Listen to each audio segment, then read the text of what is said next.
성도 여러분 반갑습니다. 이제 월요일인데요. 이번 한 주간도 주님의 말씀과 또 믿음 가운데 하나님의 능력을 받는 그런 한 주간이 되시기를 간절히 소망합니다. 우리 은혜샘물교회 1010 합심 기도에 하나님의 말씀 함께 나누도록 하겠습니다. 오늘 본문 예레미야서 5장 10절에서 19절 말씀입니다. 예레미야서 5장 10절에서 19절 말씀, 제가 하나님 말씀 봉독하겠습니다. 이스라엘의 대적들아, 너희는 저 언덕으로 올라가서 내 포도원을 망쳐놓아라. 전멸시키지는 말고 그 가지만 모두 잘라버려라. 그것들은 이미 나 주의 것이 아니다. 이스라엘과 유다가 완전히 나를 배반하고 떠나갔다. 나 주의 말이다. 이 백성이 주님을 부인하며 말한다. 그는 아무것도 아니다. 어떤 재앙도 우리를 덮치지 않을 것이다. 우리는 전란이나 기근을 당하지 않을 것이다. 그러나 예레미야야, 이러한 예언자들에게는 내가 아무런 예언도 준 일이 없다. 그들의 말은 허풍일 뿐이다. 그들이 그런 말을 하였으니 보아라, 내가 너의 입에 있는 나의 말을 불이 되게 하고 이 백성은 장작이 되게 하겠다. 불이 장작을 모두 태울 것이다. 그러므로 나 만군의 주 하나님이 말한다. 이스라엘 백성아, 내가 먼 곳에서 한 민족을 데려다가 너희를 치게 하겠다. 나 주의 말이다. 그 민족은 강하며 예적부터 내려온 민족이다. 그 민족의 언어를 내가 알지 못하며 그들이 말을 하여도 너는 알아듣지 못한다. 그들의 화살은 모두 열린 무덤 같고 그들은 모두 용사들이다. 내가 거둔 곡식과 너의 양식을 그들이 먹어치우고 너의 아들과 딸들도 그들이 죽이고 너의 양떼와 소떼도 그들이 잡아먹고 너의 포도와 무화과도 그들이 모두 먹어치울 것이다. 내가 의지하고 있는 견고한 성들도 그들이 모두 칼로 무너뜨릴 것이다. 그러나 그럴 때에도 내가 너희를 완전히 멸망시키지는 않겠다. 나 주의 말이다. 예레미야야, 그들이 무엇 때문에 주 우리의 하나님께서 우리에게 이런 모든 일을 하셨는가 하고 너에게 물으면 너는 그들에게 말하여 주어라. 너희가 너희 땅에서 나를 버리고 다른 신을 섬겼으니 이제는 너희가 남의 나라 땅에서 다른 나라 사람을 섬겨야 할 것이기 때문이다.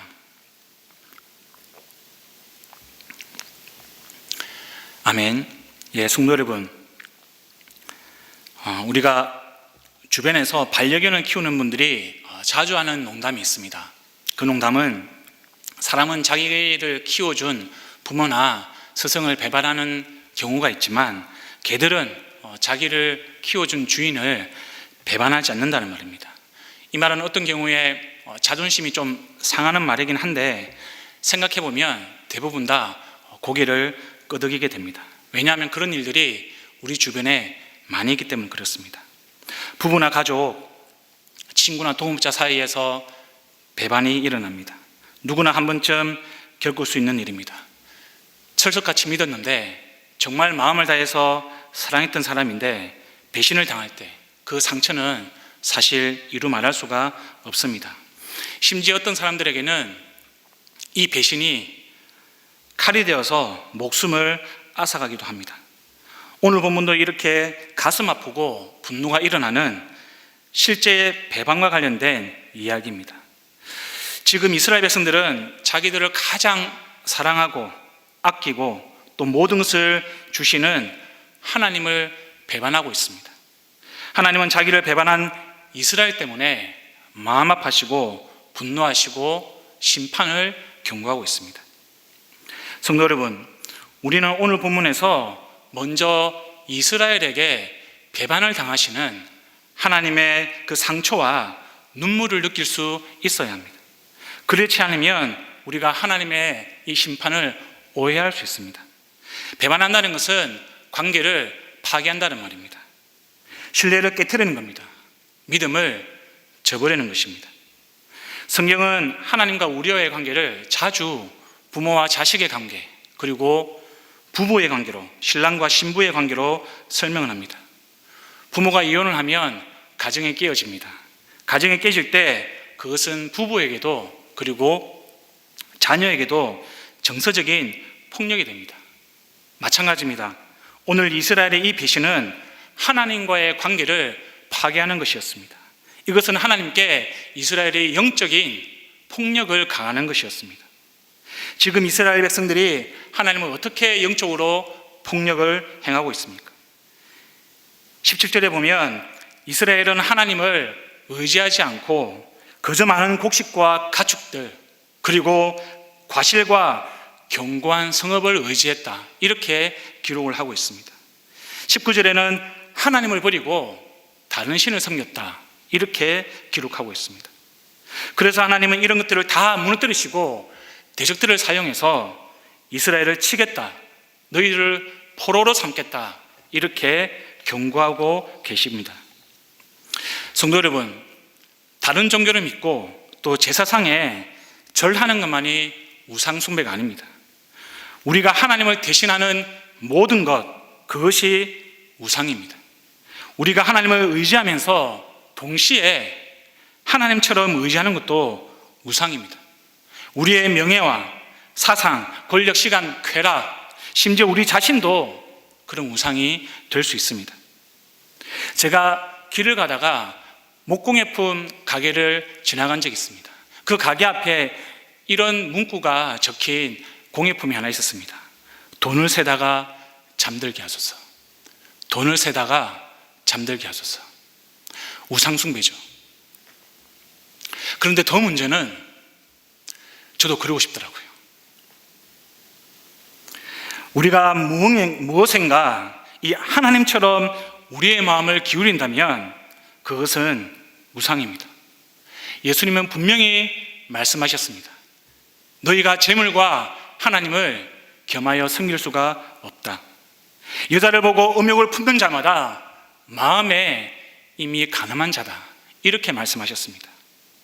성도 여러분, 저와 여러분은 하나님을 경배하고 또 하나님만 의지하고 있습니까? 아니라면 지금 하나님 대신 의지하고 있는 것은 무엇입니까? 하나님처럼 우리의 마음을 주는 그 대상은 무엇입니까? 우리는 우리 스스로가 만들어서 의지하는 그런 우상을 버려야 합니다. 버리지 않는다면 그것은 하나님을 배반하는 것입니다. 그것은 하나님께 우리가 영적으로 폭력을 행하는 것입니다. 성도 여러분, 우리가 어떤 상황에서도 우리가 우상 때문에 하나님의 마음을 아프게 하는 그런 자가 되지 않기를 간절히 소망합니다.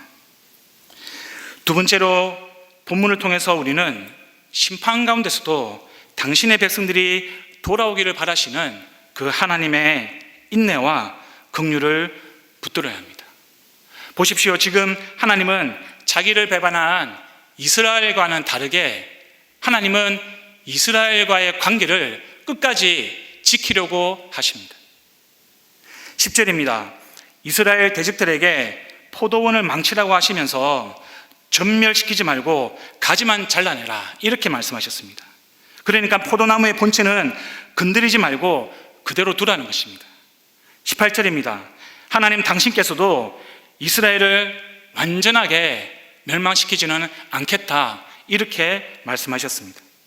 사실 하나님을 배반하고 하나님을 깨트린 이 이스라엘의 죄를 생각하면 이스라엘이 완전히 멸망해도 전혀 이상할 것이 없습니다.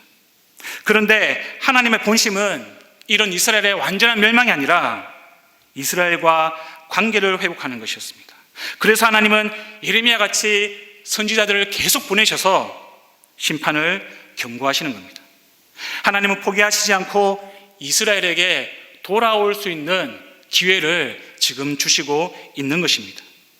죽어도 마땅한 이스라엘을 포기하지 않습니다. 구원의 손길을 베푸십니다. 우리는 이것을 하나님의 긍휼, 하나님의 은혜라고 이야기합니다. 하나님이 이스라엘을 심판하시는 목적은 이스라엘의 완전한 멸망이 아니라 이스라엘이 하나님께로 돌아오는 겁니다.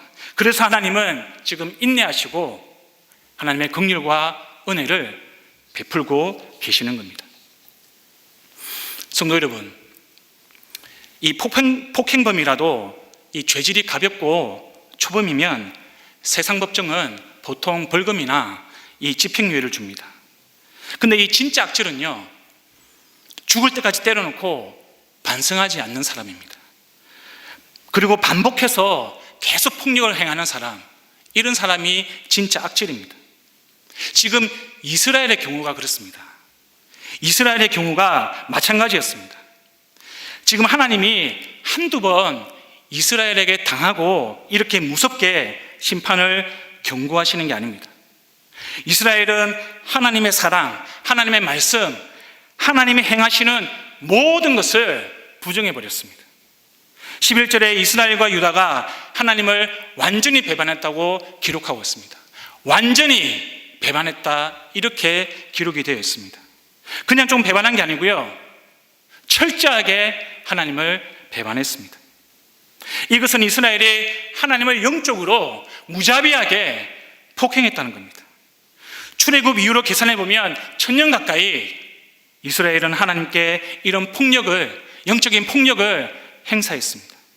범죄자로 치면 흉악범입니다.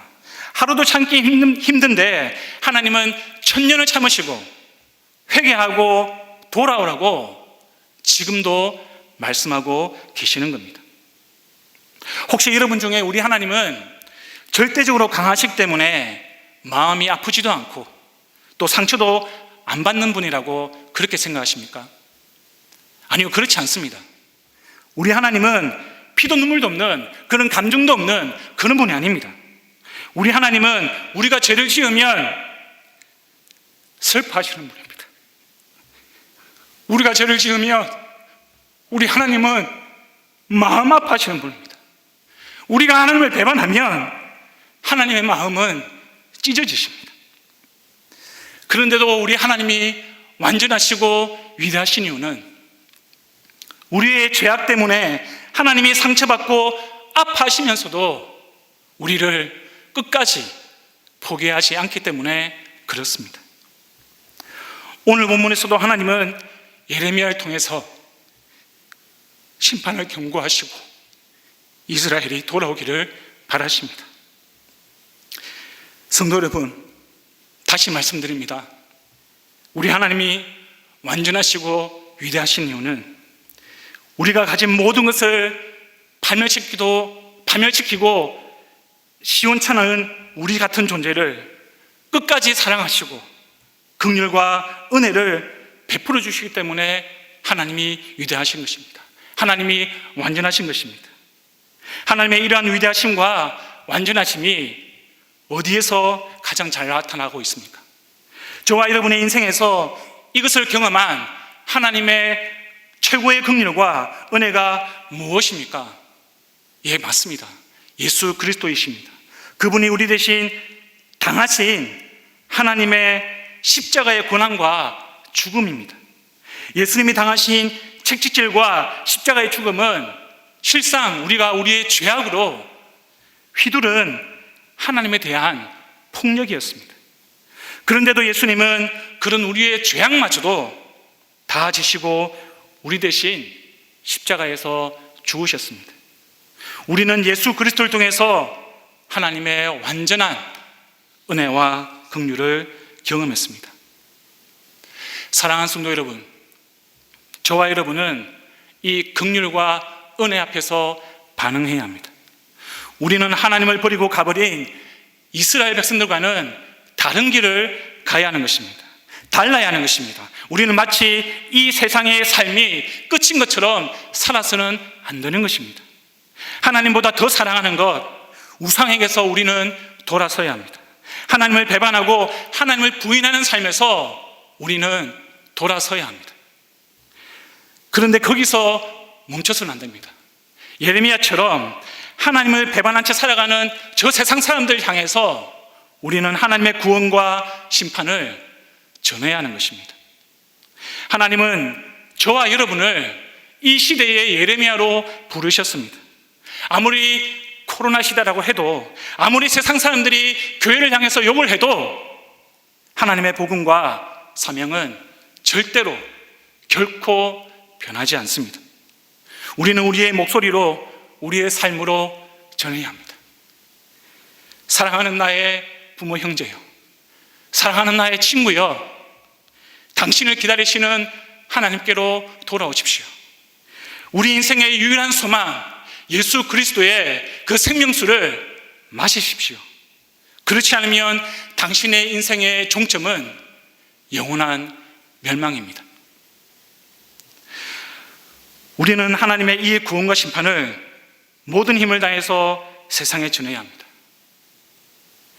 이 사명을 우리가 기쁨으로 감당하는 저와 여러분이 되기를 주님의 이름으로 축원합니다. 성도 여러분, 우리가 먼저 말씀 가지고 함께 기도하겠습니다. 우리가 이번 한 주간도 우상 숭배로 하나님을 배반하지 않고 하나님을 기쁘시게 하는 삶이 되도록, 그리고 우리가 완전하신 하나님의 긍휼과 은혜만을 붙들도록, 나아가서 하나님의 기다림과 또 구원을 세상에 전하는 자가 되도록 함께 기도하시겠습니다. 그리고 1010 합심 기도의 기도 제목입니다. 우리 학교와 다음 세대를 위해서 기도해 주십시오. 우리 다음 세대가 신앙과 학을 놓치지 않고 올바른 세계관을 가지고 하나님의 길을 따라갈 수 있도록, 그래서 하나님의 손길을 경험하는 그런 다음 세대가 될 수 있도록 기도해 주시기를 바랍니다. 마지막으로 세계 각국에서 선교하시는 우리 선교사님들의 건강과 사역을 지켜주시고, 선교사님을 통하여서 복음이 전해지고, 그리고 그 땅 가운데 그 영혼들을 통하여서 하나님 나라가 이루어질 수 있도록 함께 기도해 주시기를 바랍니다. 특별히 네팔의 아사 선교사님의 아버님께서 암 수술을 받으셨습니다. 다행히 여러분과 함께 기도하면서 그 수술이 잘 되었다고 합니다.